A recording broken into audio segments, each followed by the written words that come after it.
Hello, everyone, and welcome to today's webinar on durable family harmony. Before we get started with the discussion, we're going to do a little bit of housekeeping. Your control panel allows you to choose how you participate in the audio portion of the program. You have joined in listen-only mode, and you'll remain muted throughout the program. We welcome your questions and comments as well. You'll see a questions pane in your module there. Please feel free to drop things into that as we go through the discussion. We have several minutes set aside at the end of the conversation, and we'll be pulling from that list for things to continue the discussion with Tom and Jennifer. So we encourage you to submit your questions early and as they occur to you through the program. We're scheduled for 60 minutes today, including that Q&A time. Today's program is also being recorded. Shortly after the program, you will receive an email that will include the presentation slides and some additional educational resources that relate to today's topic. The recording of the presentation will also be available within 48 hours, and you'll receive information how to access it at that time. So please allow at least 48 hours to get those instructions. If you don't receive them at that time, please do reach out to us. We'll be happy to help you. Also, at the end of today's program, you'll be asked to complete a brief survey on your experience today. We greatly appreciate your feedback, and we will use your responses to help us plan future programs. A couple of important notes also. We value confidentiality. We often use cases and scenarios to describe experiences that families have. Anything that we share in these programs are amalgams of common client experiences, or we've been given permission to share. It's also an educational dialogue, so you should consider that each family and each enterprise is unique. So these are ideas that you can take from, and we encourage you to consult your own advisors before taking action on anything that comes forth in the program. We also want you to know that this discussion is based on an article that Jennifer and Tom have written, and that article is available on the website and will be provided to you after the program. So we're going to share their materials and some thought starters and questions over the course of the discussion today. And we don't want you to feel like you have to take frantic notes. I hope you can be present within the conversation. You will receive all of that information after the program for your future reference. And with that, I'd love to introduce our presenters for today. Tom Emigh is a senior consultant with Fbcg, working with families in their pursuit of shared mission and values, as well as leadership development. He works with individuals and groups across generations as they navigate transitions like succession and in building stronger family relationships and family talent. His background includes work in mediation, counseling, psychology, and organizational behavior. He's based in West Michigan. Thank you for being here today, Tom. Glad to be here. And our other presenter today is Jennifer Strom. Jennifer works with families coming from her background as a former entrepreneur and practicing marriage and family therapist. She works with families on the interplay between business and wealth and their interpersonal relationships, and as they navigate also common transitions across generations. Her background also contributes to her ability to work with families on open communication and structure development. She's based in Connecticut. Hi, Jennifer. Thank you for being with us. Thanks, Christy. And my name is Christy Data. I am President and CEO of Fbcg, and I will be your moderator today. With that, I'm going to turn things straight over to the team here to start the discussion. Thank you, Christy. It's a pleasure to be here with you all today. And Jennifer, it's a treat to work with you on this. We wanted to start out with kind of what I call a deeply personal statement. I suspect that everyone who is listening, either live or watching the recording, is here because they have a personal interest in this topic. No one's here just because they're generally curious what it must be like to live in a family that doesn't have harmony. I'm guessing that you're experiencing some level of disharmony, and so I want you to know that we see you, figuratively, of course, because this is a format that doesn't allow us to actually see you, but we see and hear your voices and experiences and the voices and experiences of our clients, and that actually what compels us to do this work with families. This article, this webinar, is we'd like to offer you perhaps a sliver of hope today that you could be in a better situation with some focused effort. So there's so much more that can be said about that, but we did want to say, hey, this is real, this is where you live, and we understand that, and we take that very seriously. Family harmony is important because it sort of is the bedrock on which everything else rests, right? If you can't get along, if, you know, to use the "this is where we live" metaphor, if your house is a mess and the roof leaks and it's not cold or warm enough, it's very uncomfortable, and families in business together experience that when family harmony isn't at some minimum threshold. And our goal today is to help you not just reach a minimum, but to really become more resilient and durable in your family harmony, and as a result, experience all the benefits of that. So as Tom and I came together and discussing how we were going to present this topic today, we based somewhat because of our backgrounds and both having, you know, a counseling and a therapy background, as well as being focused on families and family businesses. We decided that it could be helpful to have a tool that we could introduce this very broad topic of family harmony to those of you who are here today and those of you who are listening. So the idea was to simplify the topic and giving and providing a tool with a set of questions in order to initiate discussion as you sit down as individuals or as you sit down as a family, in order to think about family harmony and what it means to each of you and to your families and family enterprises. Yeah, and is often the case, it's helpful to grasp a topic when there's some sort of metaphor. And perhaps because I live in West Michigan, near Lake Michigan, and Jennifer's right on the East Coast, we're very familiar with lighthouses, and we think that's relevant here. The lighthouse, I mean, when's the last time you heard of a new lighthouse, right? I mean, they've just all been around for ages. And so there's this sense that a lighthouse is durable because it's just stood the test of time. And that's what we wish for you with durable family harmony. But there's another dynamic present here. One of the reasons the lighthouses are old and still around is because when individual traumatic, significant storms came, they stood up to those storms and they lasted and they made it through. Yeah, there might have been some repair after a big storm. Perhaps you've seen pictures of a wave completely enveloping a lighthouse.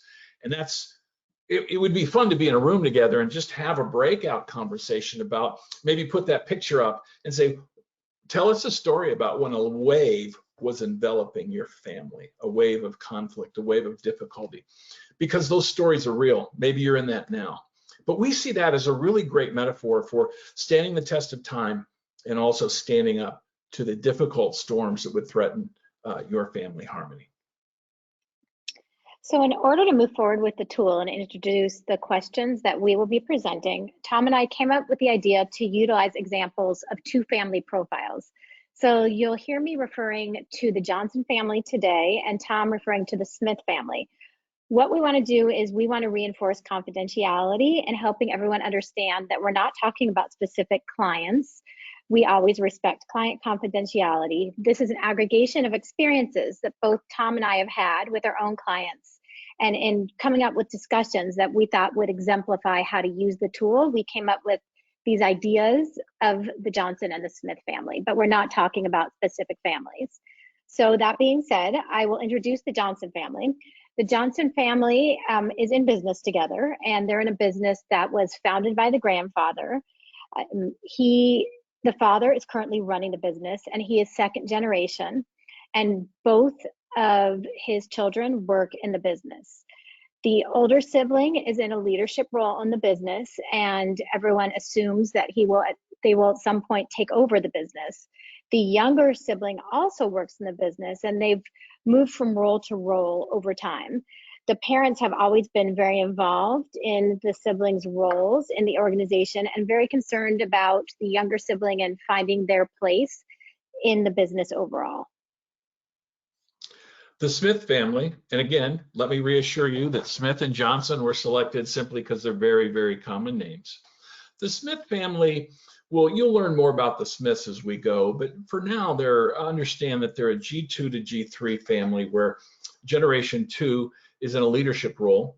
Dad is in a significant leadership role and is aging and doesn't have a succession continuity plan. And part of the reason is because there's so much disharmony in his family.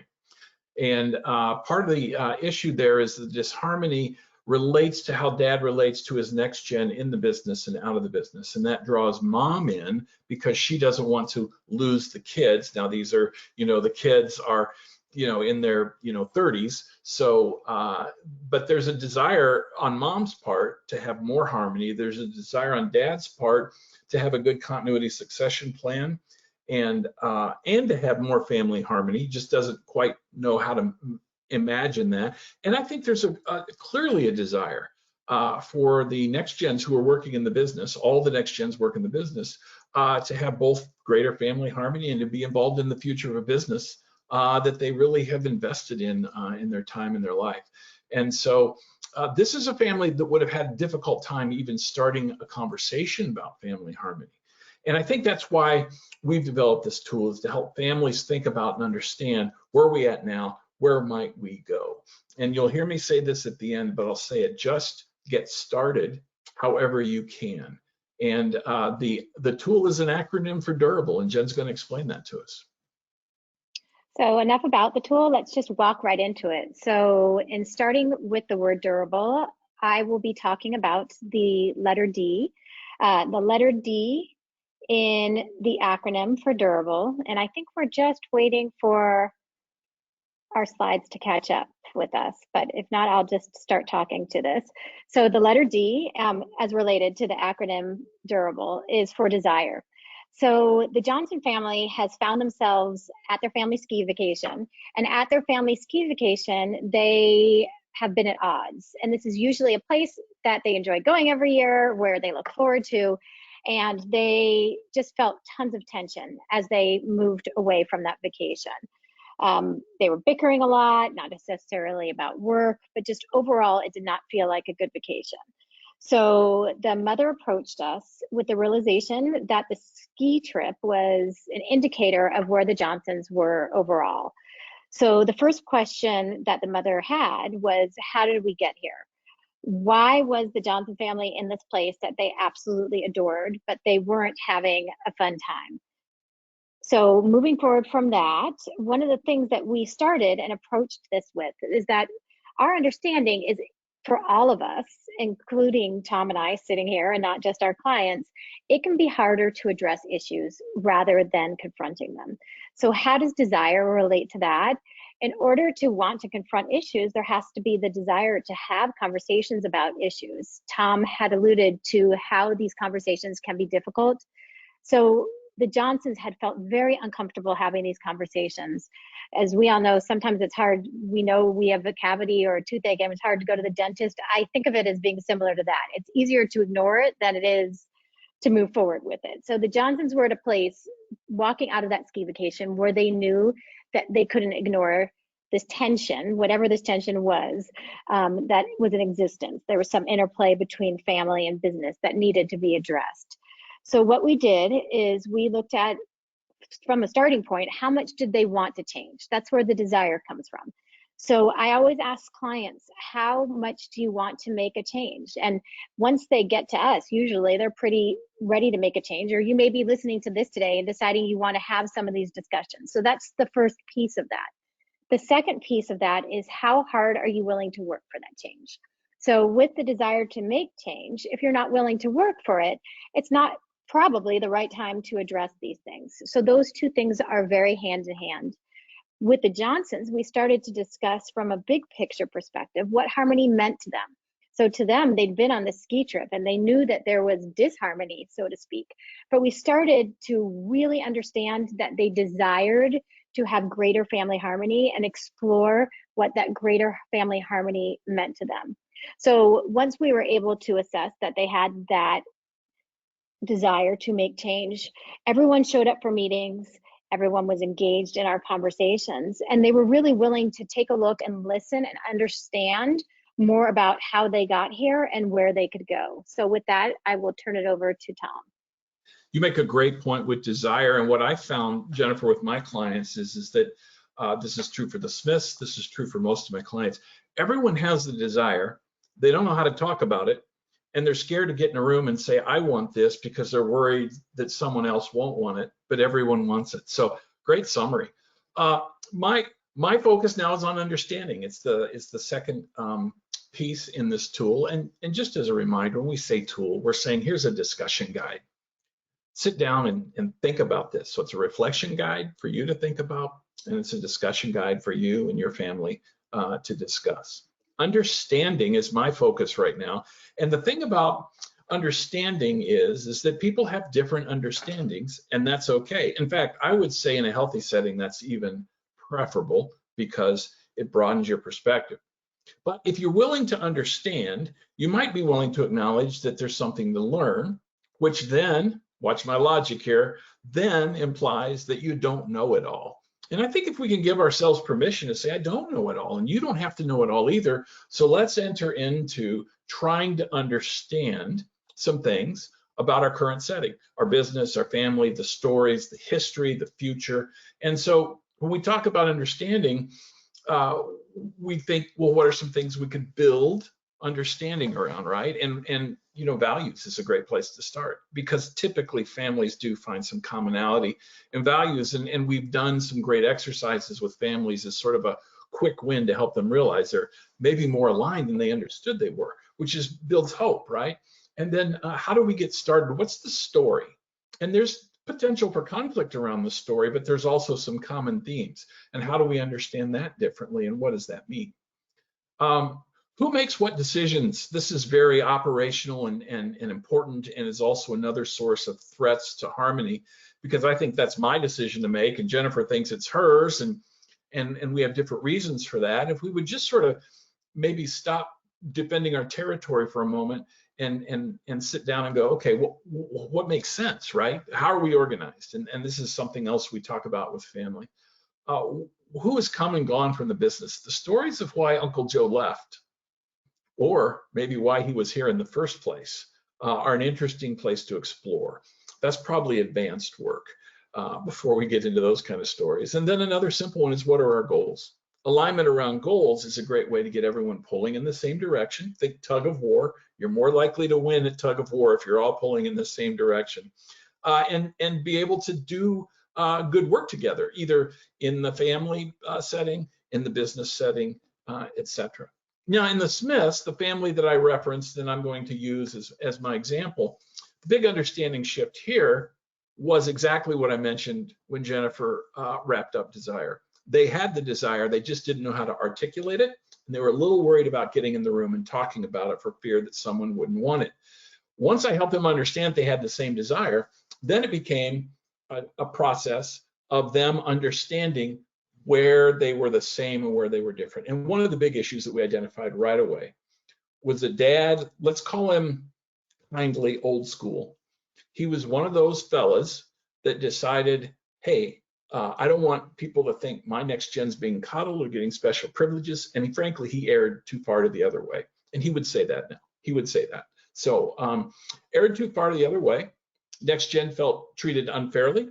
And that was a little contagious with some of the non-family executives, frankly.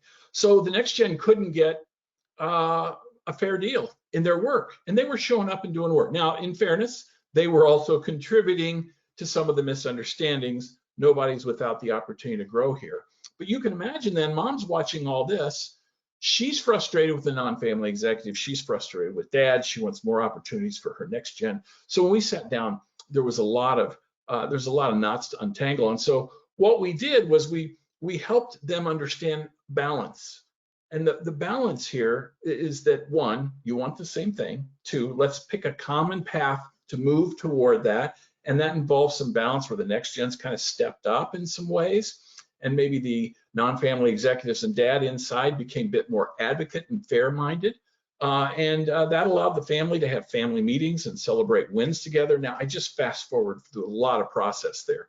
But that's one of the outcomes of that alignment around a common understanding, is we pull in the same direction, and we can experience some of the benefits and then celebrate that. Imagine sitting around with your family and celebrating how dad did some cool things, how next gen did some cool things. In this case, mom, not in the business, also did some amazing things that were supportive outside of the business context. And you want to talk about harmony. It was wonderful.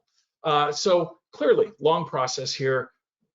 A lot of people need outside support for some of the deeper work, but it happened because the family, in the midst of a difficult time, were willing to sit in a room together. And folks, I think this is a key point to this tool. Are you willing to sit in a room together and begin listening and talking and building understanding. And that feels risky. I get it. I mean, I'm in the room when this happens, so I understand how it feels risky. It's the key to building understanding is to really listen to each other's stories and to be reflective about that. So you don't have to take immediate action. Jen, reflection? So moving forward to reflection, we talked at the beginning about desire and about you need to want to do this work, and then you need to be willing to work hard. And I think where the hard work really starts to step in is where Tom was talking about understanding and getting into the room. But then as you move forward, really reflecting on what your role has been in wherever you are, in the reason that you are stuck. So how has your role impacted family harmony? What has worked in the past, what hasn't worked in the past, and reflecting on what you've done or how you've acted could have had an impact on that. It also has to do with reflecting on how you have or have not been willing to address conflict, have hard discussions, understand what role that you've played in this. So it requires an openness to reflect. So as I mentioned with the Johnson family, their family roles had been long established. The older sibling had always been held up with higher expectations about academics, about the role in the organization, and the expectations of taking over the business. The younger sibling had never really found their place in the company. In fact, the younger sibling was more creative, perhaps had wanted to pursue a career outside of the business. The parents were very concerned that they were taking care of both of the siblings and that they had created roles in the organization. The father was preparing to retire, but was reflecting on his role of what happens what have I done by staying here, and what happens if I leave here? And the mother was always taking care of everybody.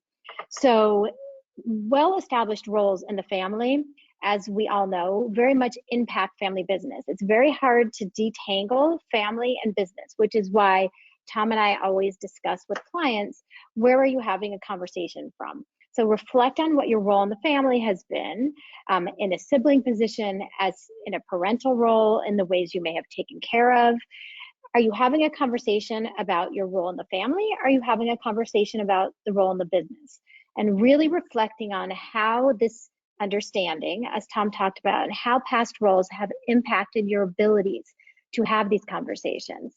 So in this family, the younger sibling had never really come to terms with their role in the business and the fact that they didn't want to manage people. The mother she reflected that she continually had this involvement in trying to make sure that everybody was happy. In fact, perhaps even creating a role in the business and encouraging her husband to create a role in the business for the younger sibling that they didn't want. The older sibling had reflected that they had always felt resented for being in this role of leadership with the expectation that they would take over the family. And the father was able to reflect that his role in the business very much impacted his ability to think about succession, about moving forward in the business, and to make decisions in a clear way. So one of the things as consultants that we understand is that these conversations can feel almost impossible to have. So if I put on my therapist hat, it can be hard to have these conversations with families about roles in the family outside of family business, discussing sibling roles, discussing how our parents were involved in setting expectations. These are hard conversations. Bring a family business into it, that makes it even more difficult. So we understand that this is a hard conversation to have in general, let alone related to business. But with friction comes change. So one of the things that's important to consider is then having these hard conversations and reflecting on the role of your role in your family and your role in your business. That's where the change really begins to happen. So the work that we did with the Johnsons is the younger sibling was able to step out of the business and understand that that was okay with both themselves and their family members. The mother was able to reflect that she didn't need to be involved in every decision with adult children, managing what their careers were going to look like, and take a breath and realize that they could make decisions that they felt were important to them and who they wanted to be as people, in addition to as parts of the business. The father was able to think more about retirement and not worry so much about what happens if he wasn't involved. And the older sibling was able to flourish in their role without feeling as if they were going to be resented moving forward in making decisions to run the business. So by reflecting on their roles in the family and how they may have played into decisions that had happened with the business, everybody was able to get to a point where they were not only able to reflect on their role, but to think about how they could do things differently. So doing things differently requires accountability. And with that, I'll turn accountability over to Tom. As you were talking, I was thinking about how so many of our clients with an entrepreneurial background have this bias for action, but action without reflection, like thinking before you do, can be problematic. But once you do that reflection and you sort of choose your path, then this accountability piece, it's a major thing. I mean, it's tough. I don't want to, these are all important, but maybe it's just because of conversations I'm having this week. I'm just impressed with how important and central accountability is. And there's a couple of things I'd like to point out. First of all, I think we have a limited understanding of what accountability is. And that's something to talk about. But you know, it's been said, you don't have to know everything, but once you know better, do better. So constantly grow, constantly learn, and you can't do that without reflection. Now that I know, I'm going to do something about it. I'm accountable to myself. I'm accountable to the group. And then, you know, I just wondered, when I said the word accountability, often people have sort of an interior response, visceral or almost automatic, and kind of what is your reflexive response to the notion of accountability? And often when we talk about it, people frame it as, you screwed up and I need to hold you accountable, which usually involves some kind of, you know, slap on the hand, or worse, it's a punishment for screwing up. And I think we're missing something there when we frame it. You know, first of all, everyone would agree that taking responsibility for your actions has tremendous value. And one of the things that we can do is think about what a healthy culture of accountability looks like, and it's well-rounded. Absolutely, people need to be held accountable for their behavior, which means when something falls short of the mark, instead of blaming, so instead of Jen pointing the finger at me and go, you screwed up, Tom, which Jen wouldn't do, she's more gracious than that, she might coach me to ask, what can we learn from this? What can you learn from this? And instead, well, that shift then causes me to be less defensive and more curious about how I could learn from, maybe it was a bad goal, maybe I wasn't ready, maybe I'm tired, whatever it is, I can learn. But here's the other piece, and people miss this, I think, more often than not. Accountability also involves celebrating wins. So this family, the Smiths, one of the things that I taught them is you can celebrate the good work you're doing. Now, this was a group of people that getting in a room together, in fact, we had, in one of the situations I'm thinking about, it's a lot of fun because I would, for example, say at the end of a great family meeting, say, okay, we're just going to go around the room once. I want everyone to look at everyone else and say one thing that they really appreciate about them. And this is not a core skill for this family. It's not something they've done. So they would make fun of me and tell me how much they hated me that I made them do this. But you could tell it was a new skill that they really appreciated, because when a next gen could look at a leading gen and say, I really appreciated when you, or vice versa, right? Parent to next gen can say, I see you doing this and it's making a difference. That's so powerful. And that's a piece of accountability I think that people miss, is it's not just about you screwed up, you're a failure. It's, hey, this didn't work out the way we thought it would. What can we learn from it? And maybe one of the learnings is I need to take my game up a level. Absolutely. And this went better than we hoped. What can we learn from that? And how can we celebrate it? It was really fun to watch this family kind of wrestle through. They were good at busting chops. They weren't real good at affirmation. And so that level of accountability was a delight to help them expand their language of connecting with each other and building durability in their family harmony, because now they could say, this isn't going right, and this is going fantastic. And what we've found was that mom's voice really soared when we introduced the positive affirmation. is that she would go and hunt for and find things to affirm her next gen and her husband. And that then became almost like the secret sauce. It became self-perpetuating. As when Jen and I were talking through this, I said, it's kind of like eating potato chips. You can't eat just one. You want to keep doing it. Maybe that's just me, but you know, Mexican restaurant, tortilla chips, salsa, I can't stop.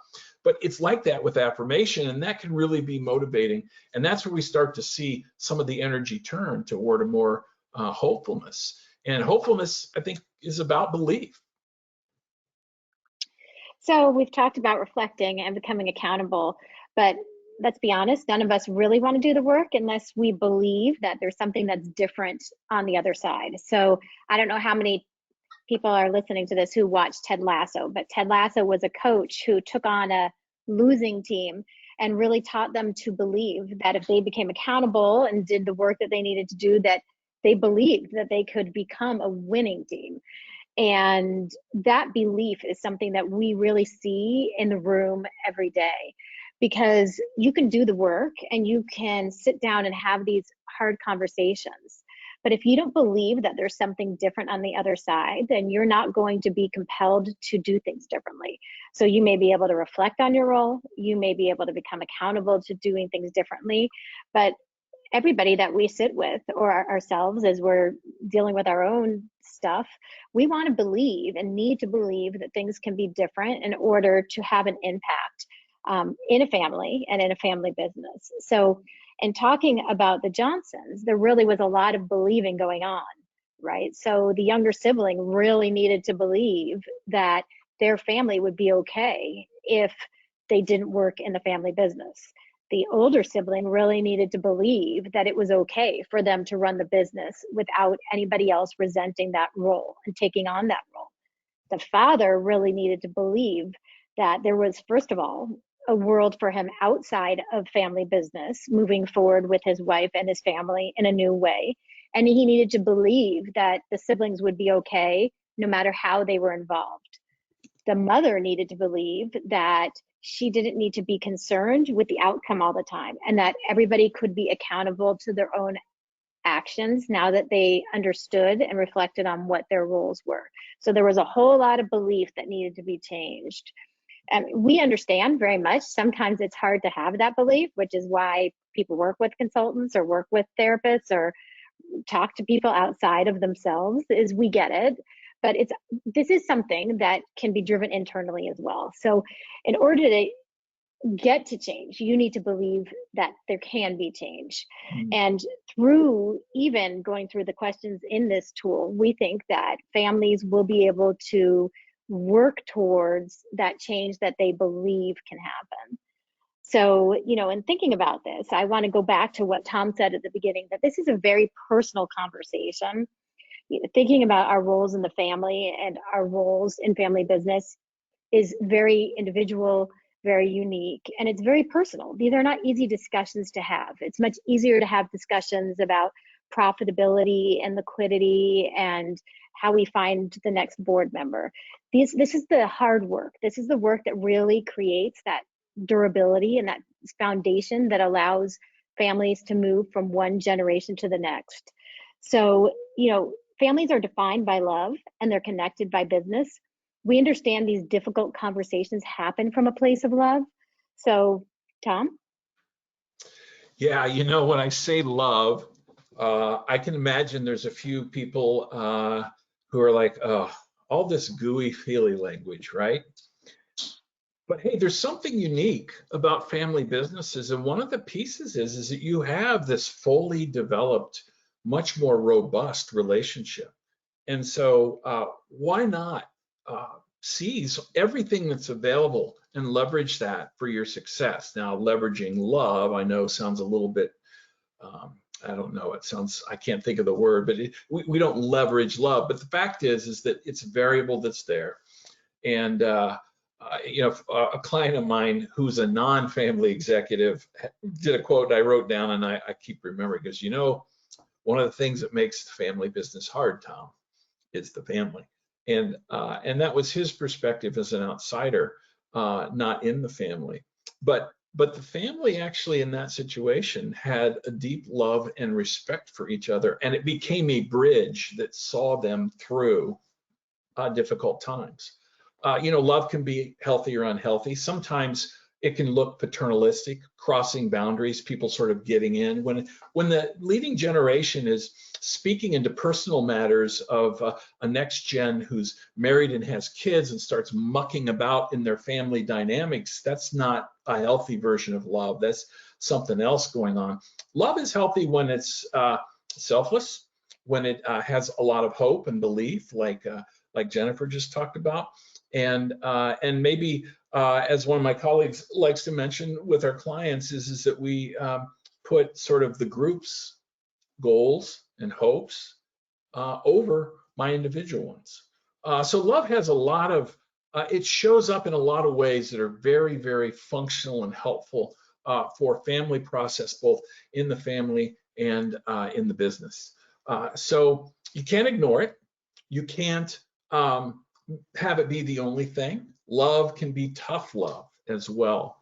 Love is the want to on some level. I don't know anything else, but I know I love this guy. He's my brother. I know I love this woman. She's my sister. We're going to figure it out. I'm committed. And sometimes that's the thread you hang on to that gets through a tough spot. And that's also a piece of the durability.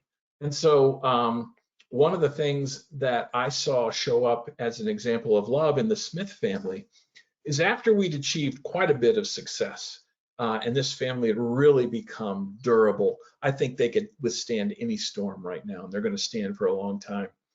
We were kind of wrapping up our work together, and I had a one-on-one with one of the next gens. He looked at me and goes, I look back on my relationship with my dad over the years. Frankly, there's a lot of stuff there that I don't like, and it's hurtful.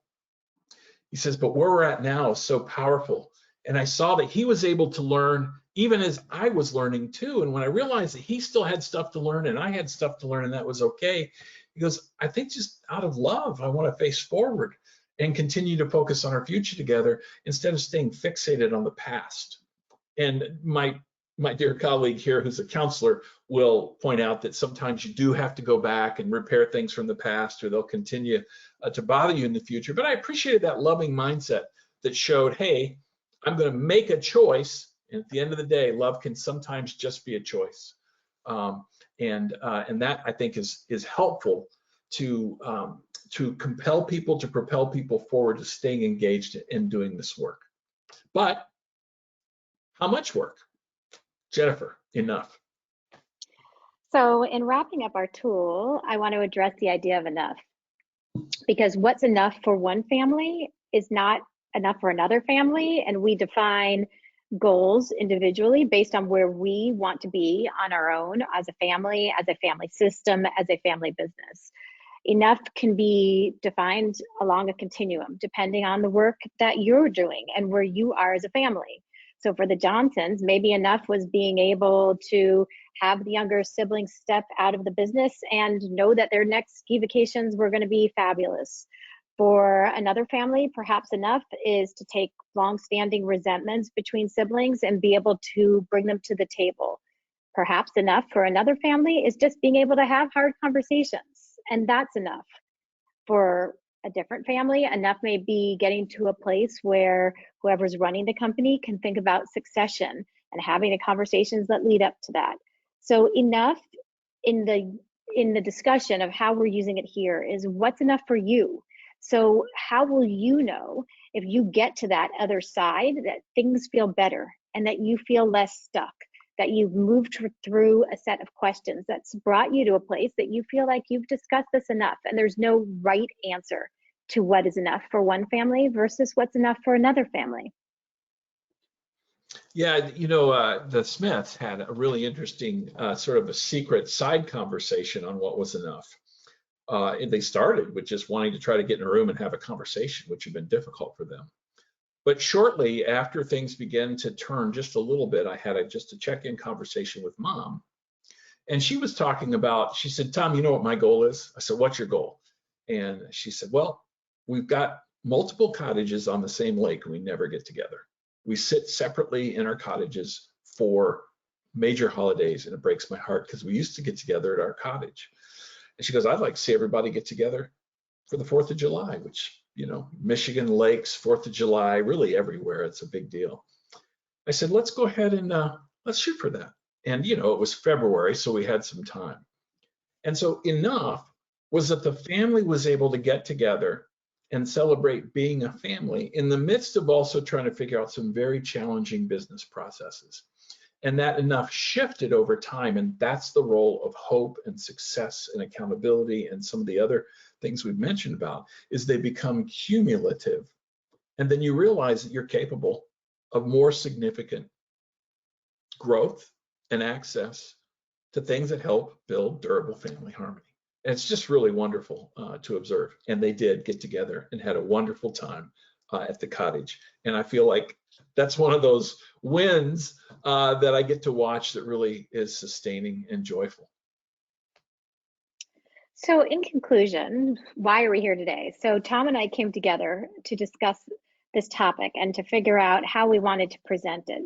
And our goal was really just to introduce the idea of why durable family harmony is important, and to introduce this idea of a lighthouse, and suggest that by providing this tool, we create a starting point for you to have discussions with your own family about some of the things that are keeping you stuck. And even if you don't feel stuck, and asking and answering these questions can allow you to provide a stronger foundation for your own family harmony. So the goal was to take a very nebulous, broad topic and try to present it in a way that allows you to break down a set of questions and give you a place to start from. So hopefully we've done that. Yeah, and I think, this is where we kind of have this, what do you do next? And we'll get into questions in just a minute. But we want to say that, our backgrounds, our interests bring us to this point, and we want to be supported, and we hope this tool is just that. And the key, bottom line, get started. Get started, and one of the ways to get started is to check your assumptions, because sometimes we believe that other people won't have this conversation, and they will. Or if we have the conversation with them, it'll go poorly because they never. Just put that aside and say, and maybe it's just, because Jen and I are brother and sister, if she was to ask me, hey, Tom, what would it look like for us to have a better working relationship? Right? I mean, what on earth could be wrong with that question? And so simple starts, and then this tool can be something that supports you. We can also support you as well. We found at FBCG that teaming together. So, Jen and I you may have picked up on it. She's a woman, I'm a man. Those differing perspectives in a family where men and women are present can be useful. And so the teaming piece is also useful. So we're here to help. We hope the article gives you a good place to start, but maybe now's a great time to entertain some questions. Absolutely. So we do have some questions coming in, and this is a good time. If you have not submitted yours, to go ahead and pop them into the questions box. We'll get to them in just a moment. But before we do, I just want to thank you, Tom and Jennifer, for the discussion today. I think one of the things that we see, we help families with so many different questions and challenges and opportunities and plans, and yet this question of family harmony is often at the center of wrangling with all of those things. And so having a separate conversation about this aspect of things, I think, is really important, and it reflects a lot of what we've heard from families. Before we jump into the questions, I also want to share, we talked about additional resources. Just so everybody knows, we have complimentary newsletters, free webinar recordings of this and other programs that we have done in the past, a full article archive, anything that you pop in the chat with questions, you can also go and use our search box and find something that will probably speak to it. But there's a lot of resources there. And we also have a couple of other educational events coming up. Most perhaps relevant is that we have a virtual program, a one-day program called Getting Started with Family Governance. So if you're interested in learning about how to create space for these important conversations in a formalized structure, family meetings, family councils, those sorts of things, that's coming up on June 8th.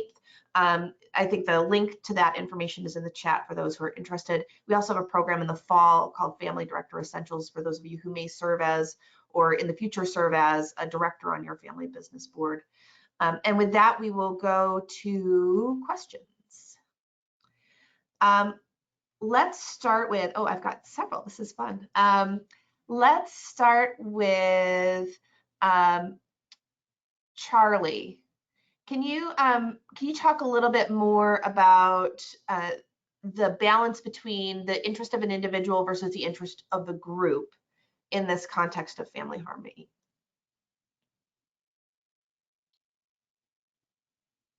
Tom, you want to start?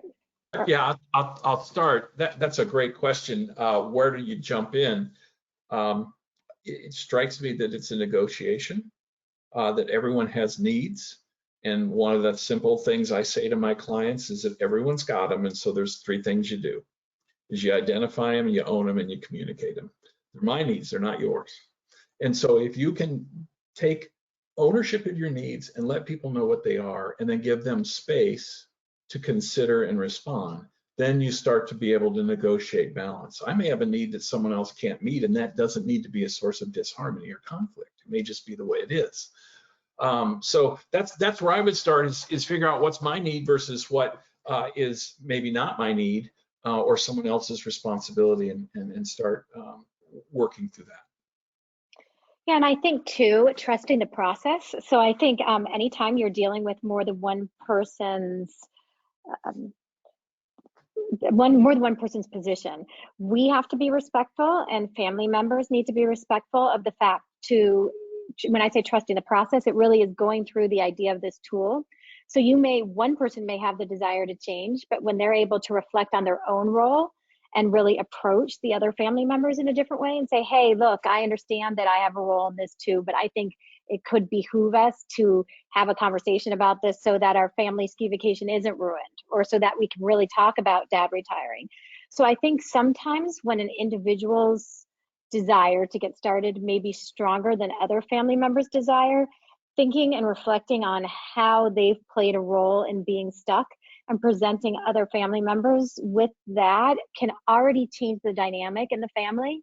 The other thing is obviously conversations being facilitated can be helpful, because we understand that everybody has different positions, and it's important for everybody to be heard, and providing tools to allow everybody to listen differently and to be heard differently is a starting point in the process. So trusting your own ability to have the conversation and approach it differently, and trusting the process if you're to work with a consultant in the conversation, are both really important. I think, Christy, one thing that occurs to me listening to Jennifer is facilitators help you manage the fear. I mean, this is scary for people, right? And I say that just to name it. This is something that you might worry about and have anxiety. Certainly in the Smiths, there was a lot of fear. And so we help people manage that and understand what's fear versus what is a potential for moving forward. That'll be a transition into our next question, which comes from Bruce. How do you encourage families to take that risk if there's resistance or fear to step into the room and discuss situations that might be impacting their family harmony? Well, I think we alluded to the fact that with risk comes reward. So I think the biggest way to encourage other family members or families in general to take this step is to know that by having this type of discussion, there is another side. So I often ask clients, if you're on that other side, what would feel different? What would look different? How would you know that these conversations have been successful? So that goes to that enough. So what's enough for your family? Is it that you and your sibling are speaking differently? Is it that your parent has been able to retire? Is it that there is no tension at a summer vacation? So in thinking about that enough often allows families to consider that the risk is worth the reward. So instead of thinking about how hard it's going to be, it's what's going to happen on the other side. I like to start with that as a leading point. Yeah, that's great to focus on that positive reward. Another question, I hope I'll pronounce this right, is from Adana. And it's, how do you orient or get in-laws to buy in and understand the dynamics in a family business as compared to a more corporate environment? So when I hear in-laws, that could be defined a couple different ways, but let's define it as people who perhaps marry into an established family who owns a business. And I would say that the family needs to do significant work before that happens to make a plan for helping those people scale this mountain that is their family, because at times it can be steep and there can be landslides and rock slides and it's tough. And so just own that and say there's some things that, risk reward that Jennifer just talked about. There's challenges about this monolithic group that is our family. We own a lot of stuff. We have a business. It affects our identity, but there's some really cool rewards. Perhaps one of those conversations will be around a premarital agreement, for example, and that can be something that goes well or goes poorly. And in my clients, the feedback I get consistently is not that it's because there's a premarital agreement, but how it was communicated and handled. And so that planning ahead, how do we onboard new folks into our family is a question. And one of my colleagues and I are working with a large family council, and just last night had a meeting where we're talking about how do we think of ways that we need to do that better and continue to improve it. It's a great question. Yeah, I mean, this is a question that comes up a lot, and we like to really be open. Tom alluded to the fact that policies and discussions prior to this creating conflict is important. That's the ideal way for it to happen. We understand it doesn't always happen that way. We also very much understand that being an in-law in a family business can make you feel like an outsider to the family business. So having these hard discussions, being a family and in a family business is much different than being in a family. So we understand the intricacies of where we're having the conversations.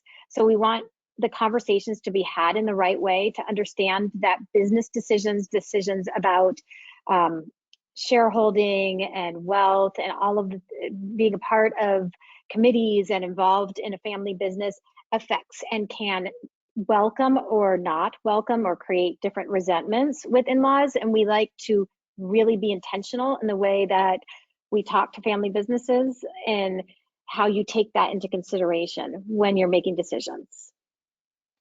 I think you hit on something that I've heard before, is if you're able to put yourself in that person's perspective, right? This is something that's completely new to them. That might give you a better frame from which to look at the question. What would their experience be coming in? Because it can be perhaps overwhelming in some circumstances. So that's fantastic. A question from Stephanie. How do you help a family where the level of desire is different, where some people are perhaps very motivated to participate and others may not be? One cool thing about systems is that we believe that if you make change in one place, that you can create change in others. So, we have a colleague who wrote a book on being a family champion, and we truly believe that this desire for change can come from one person and be introduced into the system, and that snowballs. So we all interact in relationships. There's a pattern of communication and a way that things happen. By one person making a change or approaching things in a different way, you can create change in the family and the family business as a whole. So we believe that one person having the desire is enough of a place to start. So let us help start having those conversations. Let's give you tools to introduce this to everybody else in the family in a different way. Let's talk about that other side and what that would mean not only to you, but to you as a family or as a family business. So desire, even if it's coming from one place, is okay. And we can work with that. Just desire is a plus. So wanting to have these conversations and wanting to have them in a different way is a great place to start.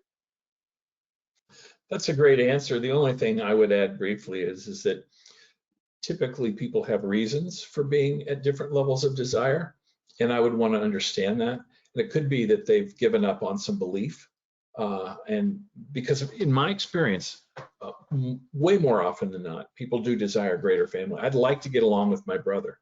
I may not end up being able to work with him, but I'd at least like to get along with him better. And so we figure that out, and what's blocking your desire, and try to remove that. Thank you. More questions, and for those that we don't get to, we will follow up with you after the session to see if there's additional information that we can provide. This one's from Terry. Is there an icebreaker question you'd suggest to get a conversation flowing? She says there's 4 of us, but we can have different views. So how do you start? What tips might you provide?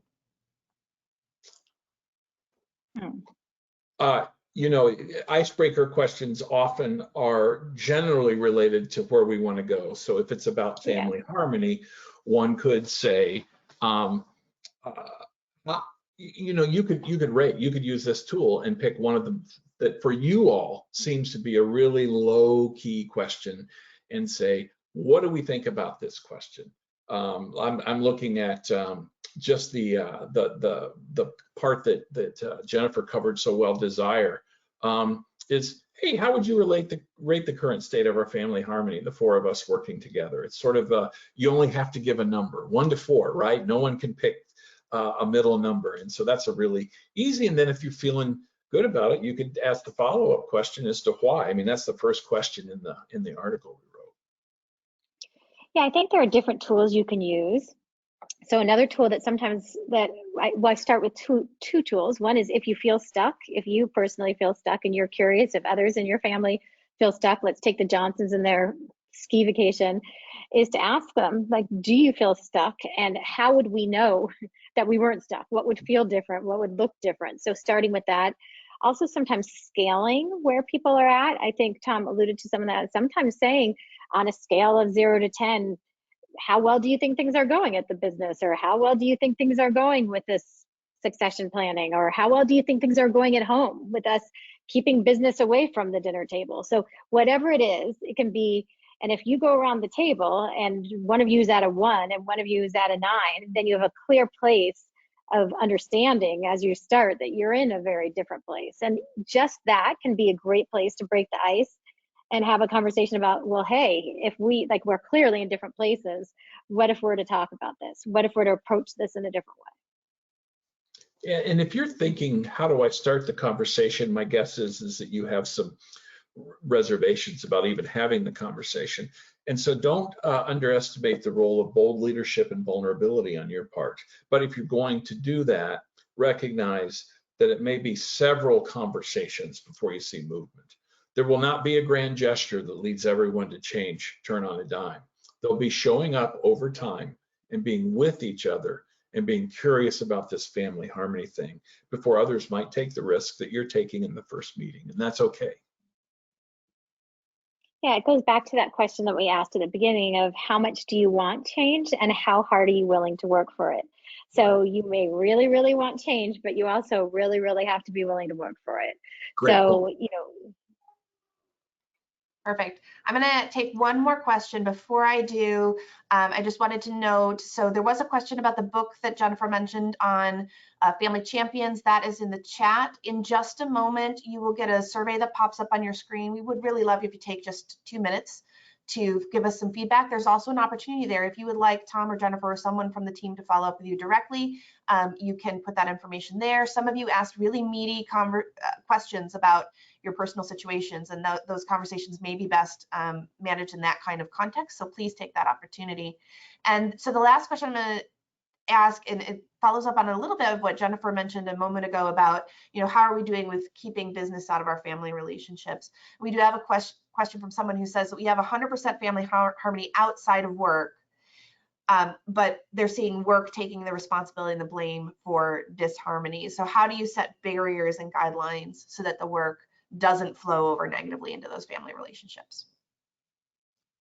So boundaries, and you'll hear any FBCG consultant talk about wearing the right hat. So what hat are you wearing when you're having, so when Tom and I are having a conversation about what we're doing this weekend, we're having it in a collegial way. When we're having a conversation about work, we're having it in a different way. It's probably not as good of an example, but when you're having it, if you're siblings that work in a business and you're sitting at the dinner table, perhaps you shouldn't be letting resentments and roles about where you've been in your family as you grow up influence the way you're having conversations at any moment. So which hat are you wearing? Are you having a conversation as a sister or a brother? Or are you having a conversation as colleagues? So thinking about, as you're having discussions, what hat are you wearing? Are you having them at the right time and the right place and the right way? As family businesses, we merge all of those conversations always.